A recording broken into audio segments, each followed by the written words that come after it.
식사들 하셨습니까? 비오고 날 푹하고 진짜 꽃필 것 같습니다. 다행히 주말부터는 추워진다는데 추워지면 또 없는 사람들만 더 어려워지고 참 총체적 난국입니다. 다들 감기 조심하시기 바랍니다. 오늘 이야기는 빠따감이라는 거에 관한 이야기를 해볼까 합니다. 이 용어가 고동감이라는 단어와 함께 오토바이 업계에서만 사용하는 단어 같습니다. 고동감도 북치는 소리 플러스 진동의 합성어인 것처럼 사전에도 없는 단어죠. 빠따감이라는 단어도 토크라는 단어로만 이야기할 수 없는 그런 정체불명의 단어 같습니다. 참 말들 잘 만들어내죠. 그런데 이게 정확한 의미가 있는 것도 아니고 아무데나 막 갖다 붙이고 쓰니까 문제가 좀 있다고 저도 생각을 하는데요. 120cc도 250도 400도 빠따감이 있다고 얘기하니까 헷갈리고, 문제는 이 사용하는 데 있어서의 정체성이 없다고 저는 생각이 듭니다. 가지나 정체성 없는 단어를 여기저기 막 쓰는 것이 맞는 것인가, 저는 좀 그렇습니다. 동일 백일량 경쟁기종 대비 빠따감이 있다는 얘기인지 아니면 원래 빠따감이 있다는 것인지 참 아리통하기도 하고요. 그래서 오늘은 전반적인 개론적인 이야기를 좀 해보려고 합니다. 일단 토크가 무엇인지부터 알아보겠습니다. 사전적 의미는 토크란 실린더에서 기화기가 폭발해서 크랑크를 한 바퀴 돌리는 힘이라고 합니다. 근데 이 토크는 힘이 아니라 모멘트라고 합니다. 슬슬 벽에 부딪히는 느낌이 좀 듭니다. 비틀림 모멘트, 회전 모멘트, 비틀림 응력, 토크, 토션, 참으로 명칭은 다양하게 불리는데 일단 공식 명칭은 한국말로는 돌림 힘이라고 교재에도 표기를 한다고 그러네요. 예, 저는 문과라 뭔 소리인지 모르겠습니다. 주로 쓰이는 기호는 모르는 것이 하도 많아가지고요, 그냥 자막으로 보여드리겠습니다.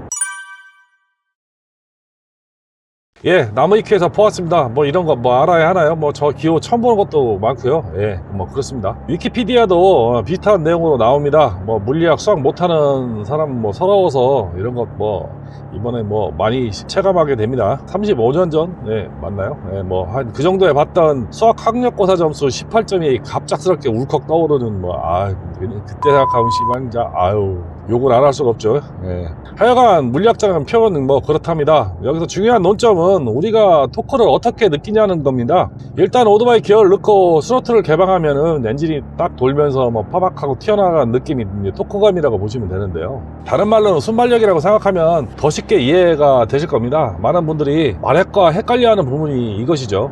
토크는 순발력, 마력은 밀고 나가는 지속력이라고 표현하는 것이 가장 쉬운 표현 같습니다. 우리는 보통 엔진이 내는 힘을 마력이라고 많이 표현을 하는데요, 마력은 토크 곱하기 RPM을 마력이라고 합니다. 보통은 말 한 마리가 끄는 힘을 호스파워 이렇게 얘기도 하는데요, 영국 기준으로는 호스파워가 745.7W고 독일 기준으로는 1PS, 독일어로 되어 있네요. 예, 페더르 스타케, 예, 이렇게 읽으면 될 것 같습니다. 예, 35.5W가 1PSI라고 합니다. 그래서 회사마다 HP, PS, 킬로와트 이렇게 막 다양하게 표기를 하죠. 1마력은 약 한 745W, 그리고 1PS는 735W라고 말씀을 드렸죠. 예. PS로 표기를 하면은 HP보다 약간 출력이 더 나오는 것으로 표기가 되는 꼼수를 쓸 수 있는 부분이 있습니다. 인디언과 할리도 이처럼 각자 다른 표기를 하죠. 인디언은 모회사가 캐나다 본바디어라서 그런지 몰라도 미터포 표기를 쓰는데 할리는 파운드 표기를 쓰죠. 서로 비교하기 어렵게 스펙을 표기하기도 합니다.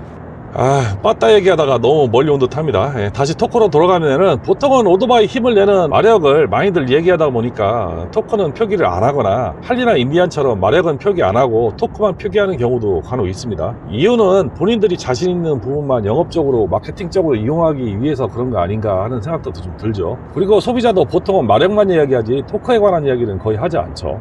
근데 제 영상 보시면은 아시겠지만은 저는 마력보다는 토크를 우선해 두고 이야기를 많이 합니다. 특히 토크 밴드 형태나 RPM과의 연계성을 많이 이야기하는데, 그 이유는 크루즈 오토바이의 경우는 마력보다는 토크가 전체적인 라이딩에 미치는 영향이 크기 때문에 그렇습니다. 얼마만큼 적은 RPM으로 힘을 써가면서 부드럽게 주행하느냐, 이것은 순전히 토크발에 달려있기 때문입니다. 그래서 크루저의 대명사인 할리나 인디언이 토크에 목숨을 걸고 배기량을 높인다고 저는 개인적으로 생각을 합니다.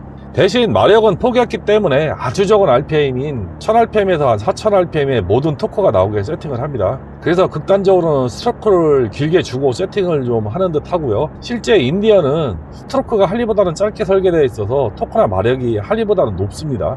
그러나 전체적인 성능면에서 할리보다는 약간 더 유리하기는 하지만은 뭐 강한 배기음과 감성은 할리를 따라잡지는 못할 것 같은 생각도 좀 들죠. 할리 로드글라이드와 인디언 로드스터는 토크 곡선이 거의 비슷하죠. 토크가 완전 극초반인 1000에서 한 2000rpm대 몰빵되어 있는 형상이죠. 그런데 브레이크아웃과 챌린저는 토크가 5000rpm까지 쭉쭉 끌고 가는 느낌이 좀 있습니다. 빠따감이 약간은 좀 덜하더라도 스포츠 주행 성능을 어느 정도 나오게 세팅해서 그런 듯 합니다. 고속에서는 브레이크아웃이나 챌린저가 훨씬 잘 나간다고 느끼실 겁니다. 그래서 브레이크아웃이나 챌린저는 크루저보다는 GT에 좀 가깝다고 할 수 있죠. 여기에 나오는 출력 곡선은 다이노 곡선으로 실제 휠마력을 측정한 것으로 일반적인 공회전 성능과는 약간 차이가 있습니다. 공회전 상태에서 측정하는 것과 다르게 우리가 도로에서 타는 느낌과 비슷하게 측정을 하는 것이기 때문에 뻥마력이 빠진 출력 곡선이라서 현실적으로 달리며 느끼는 것과 아주 유사할 수가 있습니다. 이처럼 빠따감은 독일 엔진이라도 브레이크아웃보다는 로드글라이드가 훨씬 강하게 느껴질 겁니다. 이런 차이가 빠따감 차이라고 이야기해야지 스로틀을 감는다고 전부 빠따감이 좋다는 표현은 바람직하지 않다고 저는 생각을 합니다. 실제 오토바이를 타보면은 배기량 대비 빠따감은 단기통이 최고로 좋습니다. 특히 650cc대 미들급 단기통 엔진들이 빠따감이 상당히 좋죠. 제 개인적으로는 예전에 BMW 650 GS 단기통이나 후사버그 650 단기통이 빠따감이 최고였던 것으로 기억을 합니다. 요즘은 허스크바나 비트필렌 701 692.7cc 빅4 단기통이라서 75마력에 71Nm가 6750rpm에서 나오고 무게도 160kg 대면은 빠따감은 현존 최고가 아닐까 합니다. 타바박하고 치고 나가는 느낌이 타의 추종을 불가할 정도가 아닐까 생각되는데 뭐 안 타봐서 잘 모르겠습니다. 이런 오토바이들이 좀 할리와 다른 감성으로 빠따감이 있습니다. 뭐 이런 게 빠따감이라고 해야지 어디서 말도 안 되는 컷터급으로 빠따감을 논한다 그러면은 말이 안 되는 것이라고 저는 생각을 합니다. 특히 오토바이 리뷰하는 분들이 이런 표현을 자주 쓰시는데 뭐 마사지 수식어지 실제로는 현실과 좀 다르다고 보시면 되죠. 요즘 부쩍 유튜브에 많이 올라오고 광고도 많이 하는 로얄 엔필드 이야기를 좀 해보겠습니다. 뭐 한 개 챕터로 이야기하기는 좀 거시기해서 여기서 달아보도록 하겠습니다. 많은 분들이 질문도 해주시고 로얄 엔필드로 기변을 하신다고 하시는 분도 많다고 하는데 좀 불편한 이야기가 될 수 있기 때문에 조금 조심스러운 면도 있습니다. 다소 불편한 내용이 많으니까 혹시 불편한 분들은 여기까지만 들으시고 다른 채널 보시기를 권장드립니다. 뭐 괜히 보시고 싫어 누르지 마시고요. 저 소심합니다. 로얄 엔필드 슈퍼마테오 650과 혼다 CB500X의 스펙 비교입니다. 네, 보시면은 슈퍼마테오는 648cc죠. CB500X는 471cc입니다. 500X가 DOHC고 그리고 슈퍼마테오는 SOHC 공랭 엔진이죠. 슈퍼마테오의 압축비가 9.5대 1이고 500X는 10.7대 1입니다. 차이가 좀 있죠. 맥스파워는 최대 출력이죠. 최대 출력은 슈퍼마테오가 47 PS 그리고 500이 50 PS입니다. 근데 좀 RPM 차이가 있죠. 슈퍼마테오는 7250rpm에서 나오고 최대 출력이 나오고 CB500X는 8500에서 최대 출력이 나오고 최대 토크는 슈퍼마테오는 52.3Nm고 500X는 4.6입니다. 뭐 거의 뭐 얼마 차이 안 나는 거죠. 이거를 슈퍼마테오를 kgm법으로 고치면은 한 5.3 정도 나옵니다. 0.7 토크 정도 차이 나는 거죠. 근데 차량 무게가 슈퍼마테오는 241kg고 500X는 195kg입니다.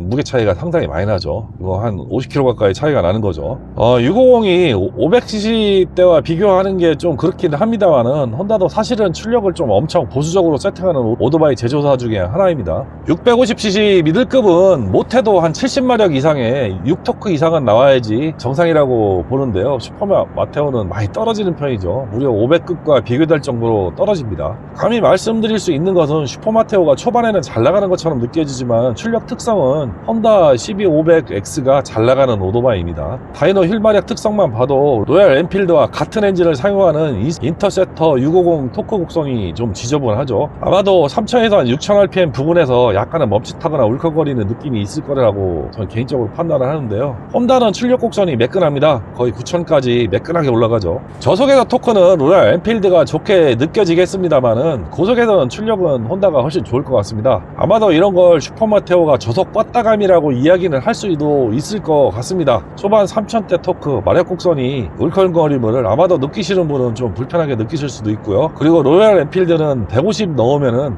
약간 좀 허부적거릴 것 같은 느낌이 좀 듭니다. 이런 출력 부족이 나중에 기변 욕구를 부추길 가능성이 아주 높죠.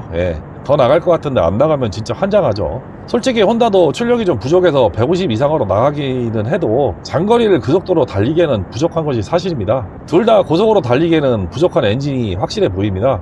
그래서 제가 속도에 대한 갈증이 있으신 분들은 650급 이상을 타라고 권유를 드리지만은 로얄 엔필드 슈퍼마테오는 조금 아닌 것 같습니다. 네, 절대 650급 미들급 성능이 안 나오는 오토바이죠. 선택하시는데 잘 생각하고 결정하시기 바랍니다. 레볼 500 엔진은 론신 보그 500 엔진과 동일한 엔진이죠. 아마도 론신에서 제작한 엔진을 돌려쓰고 있는 것이 아닌가 살짝 의심을 해봅니다. 현재 일본에서는 레볼 500, CL500만 출시하고 있고 어드벤처는 400X 모델로 올해부터 교체가 됐습니다. 500 엔진은 내년부터는 NX500으로 출시한다고 합니다.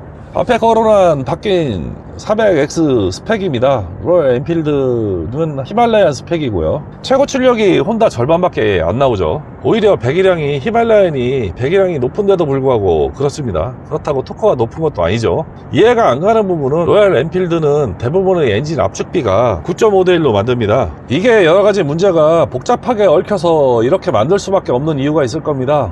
아마도 자국에서 보급되는 휘발유 품질이나 산악고도에 따른 탄소량 부족, 기술력 때문에 그럴 경우가 있을 수도 있습니다. 아무리 그래도 13.5대 1로 만드는 수평대형 엔진도 있는데 단기통, 2기통을 이렇게 만드는 데는 기술력에 문제가 있는 것이 아닌가 좀 심각하게 저는 의심을 해봅니다. 확실히 일본이나 중국, 이태리, 독일보다는 기술력이 한참 모자라는 것이 사실인 것 같습니다. 그냥 레트로한 감성으로 타는 좀 국내에서 비싸게 팔아도 상대적으로 저렴한 맛에 입문적이라고 생각하시는 것이 편할 듯 하다고 저는 감히 생각을 해봅니다. 이렇게 여러가지를 감안할 때 인도 오토바이는 좀 아직 멀었다가 제 결론입니다.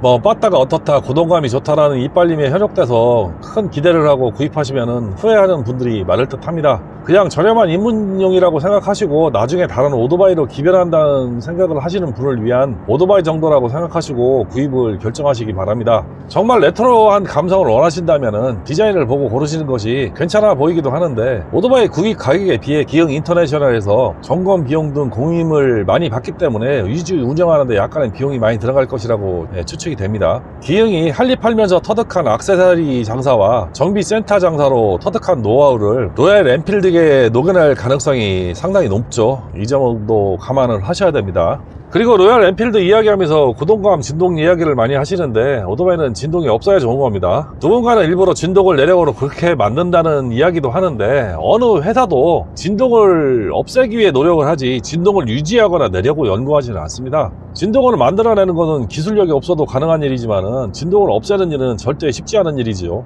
절대 진동은 모든 기계, 모든 엔진의 적이죠. 그리고 로얄 엔필드는 빠따감도 부족한 오토바이입니다. 출력을 비교하면 한 등급 RM 모델 배기량과 같은 출력을 가진 엔진이 빠따감을 이야기하는 것은 좀 아니라고 봅니다. 그냥 기술력이 부족한 것이라고 밖에 생각이 좀 안 되죠. 이야기가 가다 보니 로얄 엔필드 돌려가기 그냥